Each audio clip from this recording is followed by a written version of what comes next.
Esta vez quiero darle ya la bienvenida a la ministra de Educación, María Brown, que se encuentra en el estudio de Quito. Gracias por estar con nosotros. Buenos días. Buenos días, Liz. Buenos días a todos quienes nos están viendo en este momento.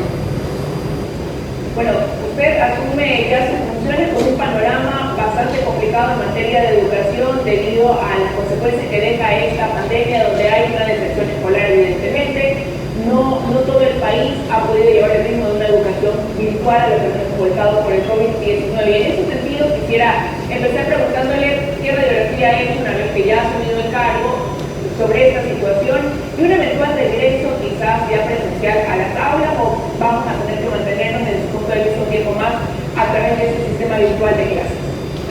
Sí, querida Liz, como tú mencionas, es algo muy importante poder tener una radiografía clara de la situación del país. He podido escuchar a la población que ya quiere volver a una presencialidad, porque estas clases que se han mantenido a lo largo de toda la pandemia a través de medios que nos permiten tener educación a distancia, no logra satisfacer esta necesidad de conectarnos, de encontrarnos. Todos los días recibo mensajes de estudiantes que están cerca de graduarse, por ejemplo, y quisieran poder tener un espacio para compartir con sus compañeros esos últimos días de su escolarización. Así también para nosotros es importante conocer qué está sucediendo con los estudiantes, y por eso hemos planteado como la primera acción más importante y principal en esta administración Encontrémonos. Encontrémonos contempla el retorno progresivo a la presencialidad voluntaria, pero también una estrategia censal para saber qué está pasando con los estudiantes a nivel nacional y poder identificar qué tipo de acompañamiento pedagógico han tenido, cómo están alcanzando los distintos logros del aprendizaje, pero también, Liz, cómo están en su salud física, salud mental, cómo les ha afectado la pandemia, y poder también identificar si ha existido durante este periodo índices de violencia dentro de la familia. Esto se realizará a través de una estrategia que hemos denominado puntos de encuentro. Ahora, esos puntos de encuentro, ¿cómo van a funcionar? Porque también es cierto que hay una desigualdad entre esa educación urbana y educación rural. Y una de las propuestas de campaña del presidente Guillermo Lasso era equiparar, que no exista esa distinción, pero en la práctica, ¿cómo hacerlo? ¿Cómo llegar a esos sectores donde no tienen tecnología, donde es tan difícil incluso llegar muchas veces con ese mensaje, que ellos puedan estar al tanto de que va a existir un punto de encuentro? Uno de los otros 5 ejes prioritarios que hemos planteado tiene que ver con la flexibilización del sistema educativo, y esto responde exactamente a lo que tú mencionas. No podemos plantear soluciones estandarizadas, únicas, para un país tan diverso como es el Ecuador. Tenemos que pensar en las distintas realidades de instituciones educativas pequeñas, unidocentes, por ejemplo, en comunidades alejadas con población más pequeña, y también en realidades para ciudades muy grandes en donde la densidad poblacional exige otro tipo de estrategias. En el caso de los puntos de encuentro, esto también nos exige plantear estrategias diferenciadas. Habrá puntos de encuentro más cercanos a la población, que no necesariamente se restrinjan a instituciones educativas. Trabajaremos también, por ejemplo, en espacios deportivos, en parques, en lugares de uso común, y trabajaremos conjuntamente con los gobiernos autónomos descentralizados, particularmente con las parroquias y con ustedes, con las familias. Necesitamos unirnos en este esfuerzo para encontrarnos. No solamente trabajaremos con voluntarios docentes y DECES, departamentos de consejería estudiantil del sistema educativo, sino también con estudiantes de las carreras de educación, con estudiantes de las carreras de psicología, que puedan ayudarnos en este ejercicio de identificación y de diagnóstico de la situación de cada uno de los niños y niñas en este país, con los cuales no nos hemos podido ver en más o menos 14 meses de forma presencial. Para poder regresar a clases presenciales siempre se estableció que era necesario también la vacunación para los maestros. ¿Cómo avanza en la cobertura, en tratar de cubrir ya a todo el personal docente, no solamente aquel educador, sino incluso el personal administrativo? Liz, recibimos una situación bastante avanzada en cuanto a la vacunación. Tenemos ya más del 80% de los docentes y del personal vinculado a las instituciones instituciones educativas, tanto fiscales como particulares y fiscomisionales, con una primera dosis de vacuna e incluso el día de ayer estuvimos vacunando en la segunda dosis a algunos docentes. Dentro del plan de vacunación que ha anunciado y que continuará detallando la ministra de Salud Pública, se incluirá la segunda dosis de vacunación de los docentes. Esto es muy importante para brindar seguridad a aquellas personas que forman parte del magisterio en el país. Son quienes además nos han aportado de una manera decidida en este proceso de continuación de la educación.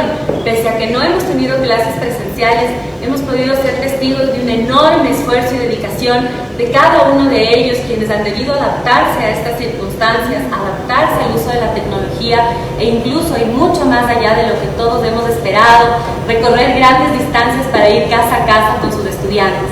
Por eso hemos querido también fortalecer esta estrategia de vacunación, pero no es la única que nos permite tomar medidas de bioseguridad.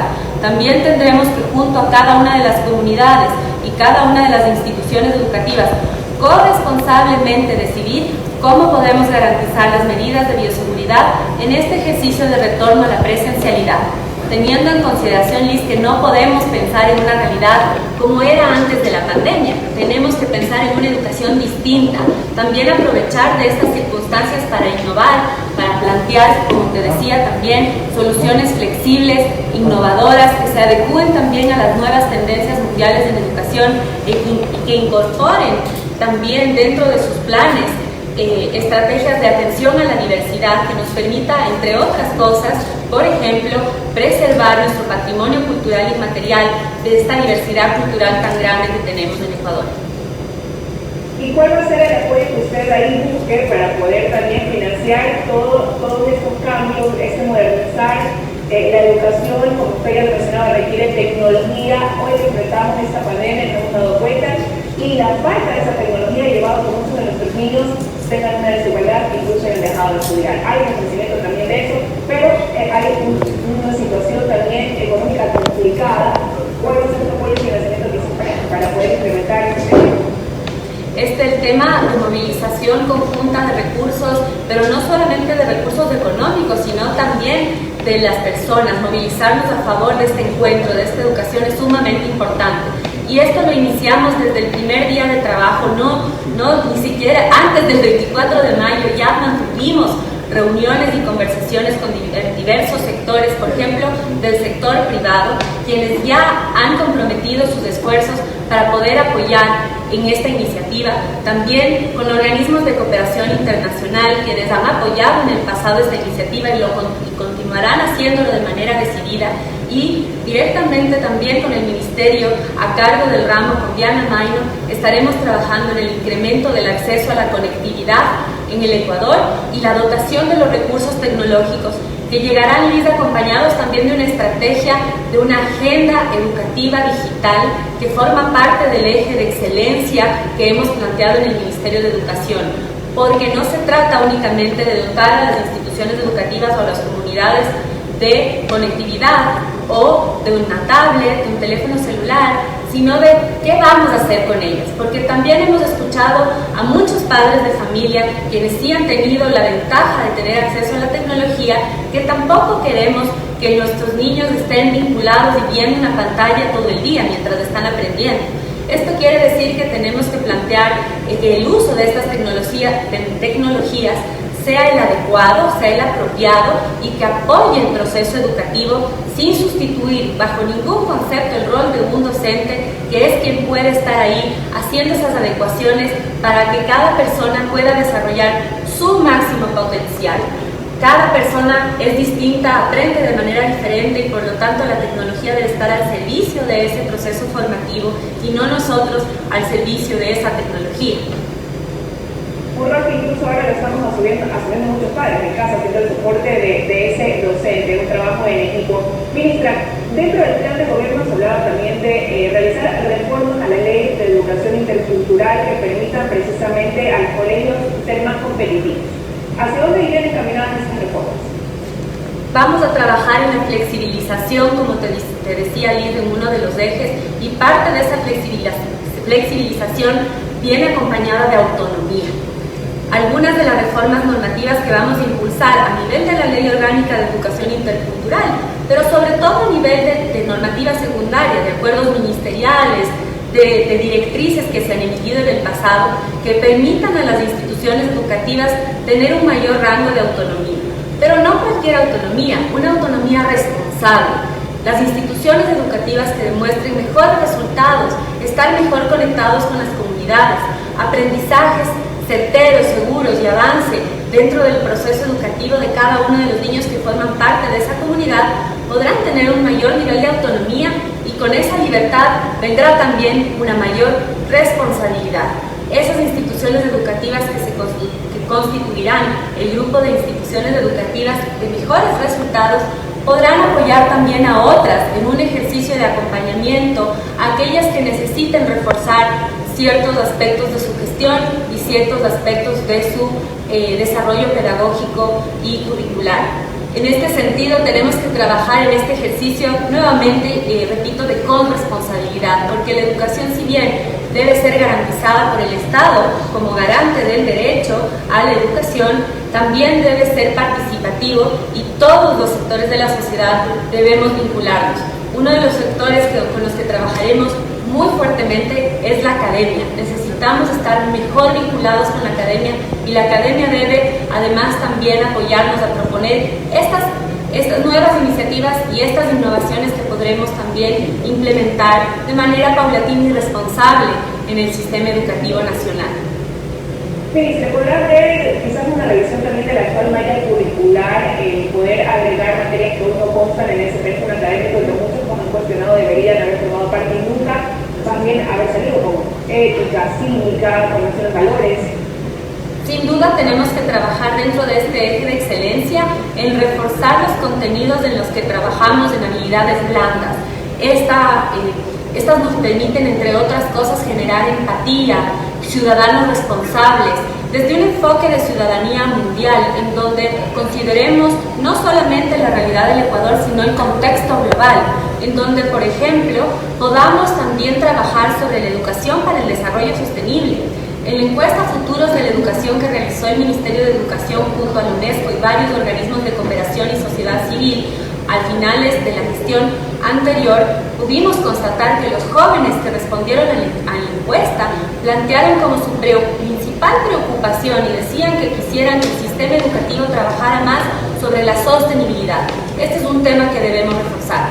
Para ello no necesitamos una reforma integral del currículo nacional, pero sí necesitamos trabajar en currículos contextualizados a las distintas realidades. Tenemos un currículo nacional general que nos permitirá tener un marco que nos permita evaluar y tener algunos puntos en común, pero tendremos currículos contextualizados a distintas realidades con metodologías pedagógicas específicas para los contextos que nos permitan también que los estudiantes desarrollen habilidades y destrezas que requieren en el entorno en el que viven, para la realidad en la que viven y también en vínculo con la vocación productiva y con el desarrollo de la localidad en la que están ubicados. Ministra, usted apenas se posicionó de ahí en adelante, ha promovido como su discurso el dar paso a una educación libre, oportuna, libre de violencia, oportuna e inclusiva. Quisiera un poco desglosar estos conceptos. Cuando se habla de educación inclusiva, ¿a qué se refiere específicamente? La educación inclusiva la planteamos desde la perspectiva más amplia de la inclusión. Esto quiere decir que la educación tiene la obligación de llegar a absolutamente todos los niños, niñas, jóvenes en edad escolar y además a las personas a lo largo de toda la vida, en cualquier edad y en cualquier contexto. Esto exige que tengamos una perspectiva de inclusión que considere elementos de interculturalidad, temas, por ejemplo, Liz, el tema de la lengua materna. Necesitamos también plantear opciones en las cuales los estudiantes de las distintas nacionalidades puedan aprender con calidad en su propia lengua y en el contexto cultural. Incluye también a población en movilidad, niños que están en el Ecuador en este momento en circunstancias de refugio y migración, que tenemos que llamar al sistema educativo e incluirlos en estos procesos incluye a población con discapacidad u otras necesidades educativas especiales no vinculadas a la discapacidad. Por ejemplo, también hemos planteado opciones que deben ser diseñadas y reforzadas en metodologías que ya se han implementado en el pasado, como son aulas hospitalarias, educación en contextos de encierro, entre otros. Es decir, una perspectiva inclusiva muy amplia que se enfoque en no dejar a nadie atrás, volviendo a esa meta que nos plantea la Agenda 2030 para el Desarrollo Sostenible en su desideratum de no dejar a nadie atrás. Ese es nuestro compromiso, ese es el trabajo que debemos realizar, eso es lo que debemos promover. ¿Hay algún programa específico quizás para las personas con capacidades especiales, con discapacidad, algo que se haya planificado para atender a este sector de la población? Sí, Liz. Uno de los ejes de trabajo tiene que ser el que las instituciones educativas ordinarias, es decir, la institución educativa que recibe a todos los estudiantes, tenga mejores condiciones y mejores capacidades para atender a la discapacidad. Por otro lado, necesitamos fortalecer el desarrollo profesional, tanto en la formación a nivel de la universidad, de los docentes, pero también a nivel de formación continua, para que cuenten con estas destrezas, habilidades que se requieren para poder incluir mejor a los estudiantes que necesitan de esas adaptaciones dentro del aula. Finalmente, también es importante plantear un cambio en las mallas curriculares de formación inicial docente, en donde ya se plantee este elemento de la atención a la diversidad. ¿Y cuál va a ser el camino para convertir a las escuelas en lugares seguros? Cuando se habla de libre de violencia, uno enseguida regresa a casos que han sido emblemáticos y que, bueno, que marcan quizás el reflejo de lo que sucede en muchos otros planteles. Vas a recordar el caso Petra, lo que sucedió en la línea de Abad y así. ¿Cómo darle al padre esa certeza de que su hijo va a ir a un establecimiento donde va a tener la seguridad de no ser víctima precisamente de esa violencia? Dices que el sistema educativo y la escuela debe ser el espacio seguro por excelencia, y por eso hemos planteado una tolerancia cero a cualquier tipo de violencia dentro del sistema escolar. Desde el Ministerio de Educación seguiremos cada una de las denuncias y cada uno de los reclamos que se puedan presentar, e invitamos a la población a denunciar si conocen de casos de violencia para que podamos tomar las medidas pertinentes. Por otro lado, tenemos que fortalecer dentro de las instituciones educativas y en la comunidad aquellas habilidades y destrezas que nos permitan resolver conflictos de forma pacífica. Liz, el conflicto es parte de nuestro devenir, es parte de la vida, es parte de nuestra relación, pero lo que no debe ser una norma es que esos conflictos se resuelvan a través de medios violentos. Y eso entonces tenemos que trabajar con los niños desde que son muy chiquitos, desde la educación inicial, para que sepan cómo mediar entre ellos conflictos, cómo resolverlos a través del diálogo y el respeto, y eso irlo trabajando a lo largo de la vida y a lo largo de su proceso de enseñanza-aprendizaje, pero también los adultos tenemos una responsabilidad. Cada una de las personas que nos está viendo debemos también dar el ejemplo de cómo podemos trabajar y cómo podemos convivir en un ambiente y en un entorno de respeto a la diversidad, del diálogo, de la paz, de la tolerancia, en la que podamos escuchar las distintas opiniones sin generar esta violencia que además ahora hemos visto muy presente en medios como son las redes sociales.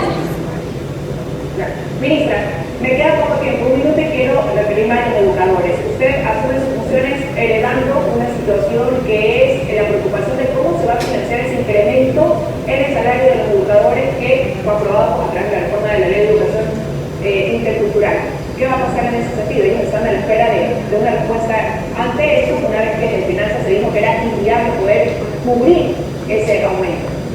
Nosotros en el Ministerio de Educación tenemos la obligatoriedad de cumplir con la Ley de Educación Intercultural. En este momento se han presentado 2 demandas a las reformas planteadas y aprobadas a la Ley de Educación Intercultural, Bilingüe y Intercultural, y tenemos que esperar a que la Corte Constitucional resuelva estas demandas. En este momento fueron admitidas las medidas cautelares y eso quiere decir que nosotros debemos suspender la implementación de los artículos reformados mientras la Corte toma una decisión. Somos muy respetuosos de esta división de poderes y esperaremos que la Corte Constitucional resuelva esto de la forma más rápida para poder reconocer el trabajo de los docentes que hace ya algunos años no han tenido un incremento salarial, pero también vamos a plantear algunas alternativas de reconocimiento y de fortalecimiento a los docentes con otras que no sean solamente la reforma del escalafón, en la que trabajaremos de cualquier manera junto a ellos, pero también como por ejemplo vamos a trabajar en la carnetización de los docentes para que puedan tener algunos beneficios en supermercados, en otros servicios. Vamos a trabajar en el fortalecimiento de su carrera profesional, no solamente con la reforma del escalafón, sino también a través de una asesoría sobre cuál puede ser su carrera profesional, la formación que deben recibir y otras estrategias que diseñaremos junto a ellos en un encuentro por el fortalecimiento de la carrera profesional docente. Quiero agradecerle, ministra, que nos haya acompañado esta mañana, ampliando un poco los detalles de lo que va a ser el trabajo desde el Ministerio de Educación. Que tenga un buen día. Muchas gracias.